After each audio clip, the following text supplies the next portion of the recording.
Update India में आपका स्वागत है। रहिए खुश और निर्भीक। मैं सैयद अतीक। अपडेट इंडिया आज ऐसी पर्सनालिटी के साथ है जिनका नाम है श्री संदीप तोमर जी। संदीप तोमर जी जो बिजनौर में पैदा हुए, किसानी की, खेती की, उसके बाद छात्र जीवन में ग्रेजुएशन, पोस्ट ग्रेजुएशन किया और छात्र संघ के नेता भी रहे।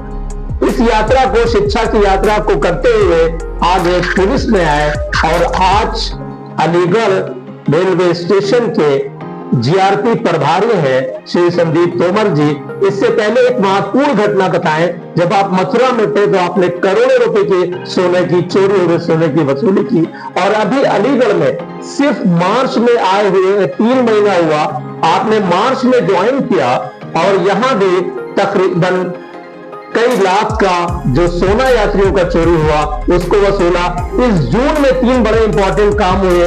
2 जून, 20 जून, 29 जून एक बच्चा चोरी हो रहा था, उसको सीसीटीवी में देखा और उस बच्चे को वसूला और बच्चे को उसके परिजन तक पहुंचाया। तो बहुत बड़े बड़े काम इन्होंने ऐसे किए हैं। मैं आपसे हमेशा कहता हूं दर्शकों कि अपडेट इंडिया ऐसे लोगों को सामने लाता है जिससे जनता निर्भीक होकर जीवन जी सके, और उन्होंने बड़े काम किए हो। तो स्वागत है अपडेट इंडिया में आपका संदीप तोमर जी। बहुत बड़े बड़े काम बड़े कम वक्त में आपने अलीगढ़ में कर दिया। बड़े खुशहाल, खुश होकर लोग यात्रा कर रहे हैं, सफर कर रहे हैं, बड़ा नाम हो रहा है आपका। क्या कहना है आपका, अपने बारे में कुछ बताइए। उच्च अधिकारियों के जो आदेश निर्देश हम लोगों को मिलते हैं उनका हम पालन करते हैं, और उच्च अधिकारी हमेशा यही मॉनिटरिंग हम लोगों को देते हैं, यही हमें आदेश निर्देश देते हैं कि आप जहां रहेंगे वहां घटना पर नियंत्रण हो। क्योंकि एसपी जीआरपी साहब ने जो है यहाँ स्कोर बढ़ाने के लिए भी कहा, और ड्यूटियां भी साहब के आदेश के अनुपालन में मैंने ज्यादा कुछ करी। और जो पैसेंजर ट्रेनें जो अलीगढ़ से दिल्ली जाती है जिन पर घटना होने की संभावना निरंतर रहती है, उन्हीं पर अंकुश लगाने के लिए पैसेंजर ट्रेनों पे भी एसपी सर के आदेश के अनुपालन में जो है स्कोर चालू किया गया, जिससे घटनाओं पे अंकुश लगा। तो अभी ताजा जो वाकये हुए हैं क्या क्या हैं, जरा दर्शकों को बताइए अपडेट इंडिया के। ये मेरे आने के बाद मुझे पता चला कि यहाँ काफी सोना चोरी के मुकदमे पेंडिंग हैं, तो उस पर श्रीमान पुलिस अधीक्षक जीआरपी महोदय द्वारा मुझे जो है आदेशित किया गया कि ये मुकदमे जो है, जो सही मुलजिम है उन्हें पकड़कर गिरफ्तार किया जाए और उनकी रिकवरी की जाए। इसी पे मैंने टीम बनाकर, साहब के आदेश के अनुसार टीम बनाकर मैंने टीम को इसमें लगाया। तो 19/5/2025 को 5 अभियुक्त जो सोना चोरी के कुख्यात अपराधियों के रूप में काम करते थे, उनको जो है रेलवे स्टेशन अलीगढ़ पर गिरफ्तार किया गया, और उनके कब्जे से, क्योंकि वो सोने के जो आभूषण थे जो उन्होंने चुराए थे ट्रेनों में, उन्हें बेचने के लिए दिल्ली जा रहे थे, उन्हें यहाँ गिरफ्तार किया गया। गिरफ्तार करने के बाद उनसे 10,10,000 का आभूषण बरामद हुआ, जिसमें पुराने मुकदमे जो थे उन्हीं का सब आभूषण था। उनको गिरफ्तार कर जेल भेजा गया। उसके बाद सोना चोरी की घटनाओं पर भी अंकुश लगा। अच्छा, एक बड़ा इंटरेस्टिंग एक किस्सा आया कि एक व्यक्ति था जो फर्जी टीटी बनकर ट्रेन में यात्रियों से वसूली कर रहा था। कैसे आपके नॉलेज में यह घटना आई, किस तरह से आपने कार्रवाई की इस पर? हमारे एसपी साहब ने ये आदेश निर्देश दिया था हम लोगों को कि ट्रेन में जो स्कोर चलता है उससे निरंतर बात करते रहना है। बात करते हुए जो स्कोर को भी सजग रहना है कि ट्रेन में जो है लगातार मूवमेंट में रहे। कोई आदमी अगर दिखता है इस तरह का तो उस पर अंकुश लगाया जाए, उसका पूछताछ की जाए, उसे थाने पर भेजा जाए, छोड़ा जाए। ये व्यक्ति लगातार 3 महीने से जो है गाजियाबाद से और अलीगढ़ तक गोमती एक्सप्रेस इसका मेन टारगेट था। गोमती एक्सप्रेस में चलता था, तो इसका 40-50 टिकट वहां से बनवा लेता था पैसेंजर के, और उन्हें जो है जैसे किसी पे टिकट नहीं हुआ तो उसे वो टिकट देता था, और टिकट देने के बाद उससे जो है 300 रुपए वसूलता था। वो 70 रुपए का टिकट होता था। तो ये हमारा जो स्कोर था वो सेलेक्ट था ट्रेन में, वो लगातार निरंतर घूमता भ्रमणशील रहता था। तो खुद दिख के आदमी ने उनसे कहा सर इस तरह का ये आदमी टीटी बताकर पैसे ले रहा। तो उन्होंने मुझसे फोन किया, तो मैं भी स्टेशन पर पहुंचा। पहुंचने के बाद पूरी टीम लगाएगी, उस आदमी को उतारा गया, उसका वेरिफिकेशन किया गया, उसकी जानकारी की गई, तो पता चला कि ये व्यक्ति टीटी नहीं है। क्योंकि स्टेशन पर जो सीनियर टीटी रहते हैं उनको भी बुलाया गया, उनसे भी उसके बारे में जानकारी की गई। उसने कहा कि हमारे वो अलीगढ़ से ही चलता था, वो गाजियाबाद से चलता था, अलीगढ़ तक आता था। अच्छा, गाजियाबाद। तो उसके पास कितने पैसे वसूले गए, कितने अब तक मतलब कुछ वसूली भी हुई उससे? उसने लगभग उस दिन 10 टिकट समथिंग बनाई थे, क्योंकि पुलिस ने उसे रास्ते में अपने पास बैठा लिया था। तो उससे फिर पूछताछ की गई। उसने कहा कि मेरा ये अपना व्यवसाय था कि मैं लगभग 4-5 महीने से लगातार ट्रेनों में टिकट बना के चलता था। तो उसको जेल हो गई? हाँ, वो व्यक्ति जो है जेल भेजा गया। अच्छा, एक चीज जो बड़ा इमोशनल एक पहलू सामने आया तोमर जी, कि एक बच्चा चोरी किया है किसी व्यक्ति ने, और उसको बड़ा इंस्टेंट आपने बहुत ही तेजी के साथ उसको आपने रिकवर किया, उसको बच्चा उसके परिजन तक पहुंचाया। इस खबर के बाद भी लोग बड़ी तारीफ कर रहे हैं आपकी, और इस पूरे घटना में क्या क्या हुआ था बताइए आप दर्शकों को। 2025 की घटना है, जो यहाँ बिहार से लोग लेबर का काम करने के लिए बच्चों पर आते हैं। तो वो वापसी का, जो बच्चे बंद हो रहे थे उनका वापसी का यहाँ से जाने का समय हो गया था जी। तो वो लोग आकर स्टेशन पर बैठ गए। बैठने के बाद पति पत्नी दोनों थे, दोनों की आंख लग गई, सो गए दोनों आदमी। ये बच्ची वहां चहल घूम रही थी, छोटी बच्ची थी, 3 साल की, 2-2.5 साल की बच्ची थी।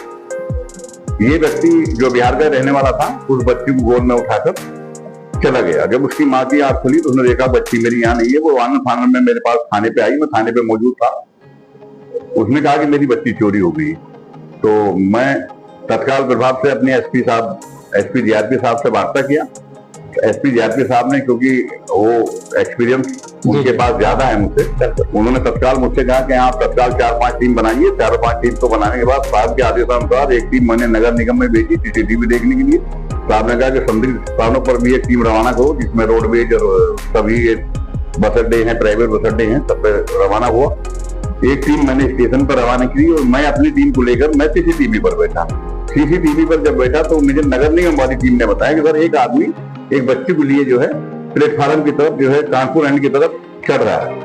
उसके बाद उसी नगर निगम वाले सीसीटीवी से वो आदमी ओझल हो गया। तो फिर हमने जो अपना सीसीटीवी देखा तो उसमें जो है वो कानपुर एंड वाले पुल में आदमी बच्ची को गोद में लेते हुए चढ़ता हुआ दिखाई दिया। तो बच्ची की मां ने पहचाना कि साहब ये मेरी बच्ची है। यानी कुछ ही घंटों में पकड़ लिया गया वो 3 घंटे 40 मिनट में लड़की इटावा से बरामद हो गई थी, क्योंकि वह व्यक्ति इटावा कानपुर जाने वाली पैसेंजर में प्लेटफॉर्म नंबर 7 पर बैठा था।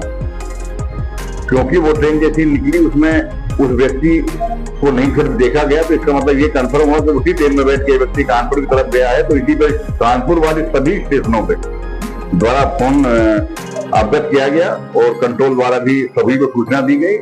मैं भी अपनी 4 टीमें लेकर जो है कानपुर की तरफ दौड़ा, क्योंकि ट्रेन पैसेंजर थी तो कानपुर पहुंचने में टाइम लग रहा था। तो हम भी अपनी प्राइवेट गाड़ियों, सरकारी गाड़ियों से जो है कानपुर स्टेशन पहुंच गए। और पहुंचने के बाद एसओ जीआरपी इटावा साहब से बात की, तो इटावा में गाड़ी नहीं पहुंची थी। तो हम कानपुर से पहले इटावा की तरफ मूवमेंट कर गए। मूवमेंट जैसे इटावा पहुंचे, वो गाड़ी 5 मिनट बाद इटावा स्टेशन पहुंची और इंजन के पिछले वाले डिब्बे में वो बच्ची और वह व्यक्ति जो बच्ची को ले गया था, दोनों से कुशल बरामद। वो कहाँ की जेल में?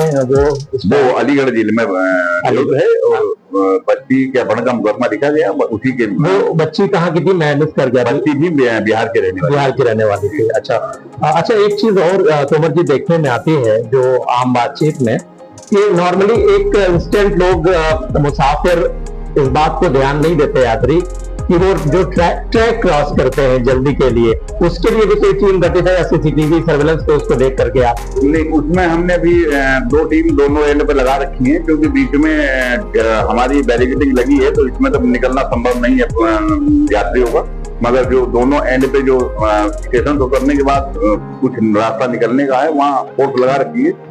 इस तरह का कोई भी स्टेशन पे घटना भी नहीं हुई, ट्रेन से टकराने की या किसी तरह की घटना भी नहीं है, क्योंकि दोनों तरफ फोर्स लगी है और वो रेलवे लाइन पार करने के लिए मना कर दिया जाता है। चलिए कुछ व्यक्तिगत बातें करते हैं। आपने अपने सर्विस में तो अब तक बहुत बड़े बड़े अचीवमेंट आपके इसी एक महीने में ही, जून में ही अभी एक अचीवमेंट हुआ। इससे पहले मथुरा में भी आपने अपनी सर्विस में बहुत अच्छे अचीवमेंट किए जो यात्रियों की सुविधा के लिए होते हैं। ये बताइए कि आपके बारे में जो फीडबैक है मेरा, कि किसानी भी थी, गन्ना भी बोया, तो कुछ बताइए कि पूरा सफर कैसे रहा? मतलब किसान भी, छात्र संघ, यानी नेतागिरी भी, यानी लीडरशिप भी, स्टूडेंट लीडरशिप भी, फिर पुलिस में भी, कैसे आप इस तरफ आए? क्या इंटरेस्ट था और किस तरफ आ गए? या अचानक से आ गए, बाई चांस आए या बाई चॉइस है पुलिस में? कुछ बताइए दर्शकों को। पुलिस की नौकरी करने का मुझे बचपन से लगन थी मेरी, और मैं एक्चुअली में स्पोर्ट भी गया। किसान का बच्चा था, तो मेरे ही कंधों पर पूरी जिम्मेदारी घर की थी। तो मैं बचपन से 12 साल की उम्र से मैं खेती किसानी करता रहा। उसके बाद जैसी प्रभु की इच्छा के अनुसार मैं भी एक परिपक्व इंसान बनने के लिए जो है मेहनत करता रहा। मेहनत करते करते मैं पहली भर्ती 96 में मुझे पुलिस की पीएससी की भर्ती देखने का सौभाग्य मिला। तो 96 में मैं पीएससी में भर्ती हुआ। 2011 में फिर परीक्षा निकली सब इंस्पेक्टर रैंकर, तो मैं उसमें परीक्षा दिया। उसी में भी मेहनत की, पढ़े, तो उसमें मेरा सिलेक्शन हुआ। उसके बाद मुझे रैंक के हिसाब से समय अवधि अनुसार मुझे इंस्पेक्टर का भी प्रमोशन मिला। जब आप क्या नाम है छात्र थे, तो छात्र संघ की नेतागिरी यानी लीडरशिप में भी आप उतरे। किस कॉलेज से आप स्टूडेंट यूनियन के पदाधिकारी बने और कहाँ आपकी शिक्षा हुई? मैं बुंदेलखंड यूनिवर्सिटी मेरी थी। मैं Gulab Singh Indo degree college Kanpur में मैंने बीए की शिक्षा ग्रहण की, और वहां से ही मैं क्योंकि मैं बुंदेलखंड से नेशनल खेल रहा था कबड्डी, और थोड़ा सा क्योंकि जो आदमी थोड़ा खेलता है तो उसे अध्यापक लोग, प्रोफेसर लोग, प्रिंसिपल लोग थोड़ा लाइक करते हैं, तो लाइक करते थे, पर वो स्टूडेंट भी लाइक करते थे। तो उसी में जो है लोगों ने मुझे कहा प्रेसिडेंट बन जाओ। ठीक है, बन जाएंगे भैया। आमतौर से तोमर जी, जो छात्र संघ के पदाधिकारी होते हैं उसके बाद उनको प्रदेश और देश की राजनीति में जाने का इंटरेस्ट होता है, तो ये इंटरेस्ट आगे आपको पुलिस के सर्विस के बाद है या इस बारे में क्या कहना है? फादर का साया सर पर नहीं था, तो राजनीति की तरफ जाना तो मेरा मन बाद में नहीं रहा। तो मेरा मन यही था, क्योंकि परिवार को चलाना था, परिवार का भरण करना था। बड़े भाई थे, वो पुलिस में थे, और मैं भी पुलिस की तरफ ही मेरा ज्यादा मन था, तो मैं पुलिस में भर्ती हुआ। आखिरी बात, आज के छात्र के लिए, छात्रों के लिए, यूथ के लिए कोई मैसेज दीजिए। टारगेट जिंदगी का सबसे महत्वपूर्ण, आदमी का भविष्य बनाने के लिए टारगेट एक बहुत महत्वपूर्ण है। और आदमी अगर अपनी मानसिकता को स्थिर रखता है और वो एक सही सफल रास्ते की तरफ चलने का प्रयास करे, तो मैं नहीं मानता कि कोई आदमी असफल होगा। बहुत बहुत शुक्रिया तोमर जी। हम ये अपडेट इंडिया ये चाहेगी, उसकी विश है, ख्वाहिश है कि आप अलीगढ़ में रहें और इसी तरीके से निर्भीक रहें यात्री, और बहुत अच्छे से ट्रैवल करते रहें, सफर करते रहें। आप बड़े बड़े और अच्छे काम करते रहें जिससे यात्रियों को सुविधा हो। तो रहिए खुश और निर्भीक। मैं सैयद अतीक, अपडेट इंडिया, अलीगढ़।